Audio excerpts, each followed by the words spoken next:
అయితే ఇంకొక విషయం ఏంటంటే నాకు సిట్టు నోటీసులు పంపించింది. ఏమనంటే నీ ఫోన్ ట్యాప్ అయింది మల్లన్న గారు, నీ ఫోన్ ట్యాప్ అయింది, దానిపైన మరొకసారి విచారణకు రమ్మని చెప్పి ఆదేశించడం జరిగింది. ఆ నోటీస్ ఉందా?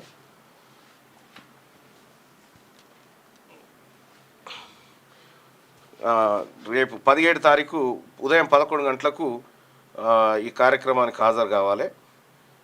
సార్లు ఎవరు మన వీళ్ళంతా కలిసి కేసీఆర్ బ్యాచ్ అంతా కలిసి ఫోన్ ట్యాప్ చేసిరు కదా, ఈ ప్రభాకర్ రావు ఆరావు ఇరావు కలిసి గతంలో మొదట్లో ఒకసారి విచారణకు హాజరైన వివరాలన్నీ చెప్పడం జరిగింది. అయితే ఇప్పుడు తాజాగా నోటీస్ పంపించడం జరిగింది. దీనికి సంబంధించినటువంటి ఇది నోటీస్.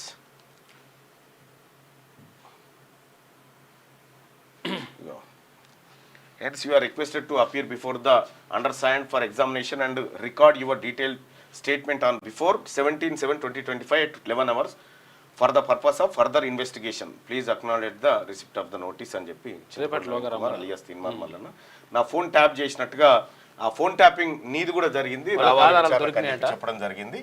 రేపు విచారణకు హాజరు కాబోతా ఉన్నా. ఎంత దుర్మార్గులో చూడ్రి, ఇవ్వనివ్వని ఫోన్లు ఎక్కడెక్కడో ఇష్టం వచ్చినట్టుగా ట్యాప్ చేసి మంది కొంపలార్చారు.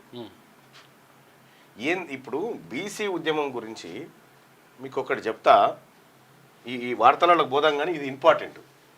బీసీ ఉద్యమం తీన్మార్ మల్లన్న మీద ఎందుకు దాడులకు ప్రయత్నం చేస్తుంది ప్రభుత్వం కానీ, లేకపోతే ప్రభుత్వ ప్రేరేపిత మనుషులు కానీ ఎందుకు చేస్తూ ఉన్నారంటే, ఇతనితో ప్రమాదం ఉంది, ఇతనితో రాజ్యం మా అధికారం పోయే అవకాశం ఉందనేటువంటిది వాళ్ళ భ్రమ.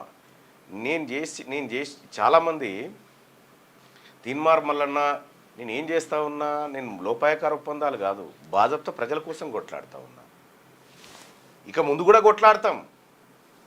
ఎప్పుడైతే తీన్మార్ మల్లన్న పొలిటికల్ పార్టీ అన్నాడో వాళ్ళ గుండెల్లో రైళ్లు పరిగెడుతూ ఉన్నాయి. మీరు పరిగెత్తుకొని పండబెట్టుకొని మాకు సంబంధం లేదు, కానీ మేమైతే ఒకటి పక్కా రాజకీయమే చేస్తాం, చేసి చూపిస్తాం.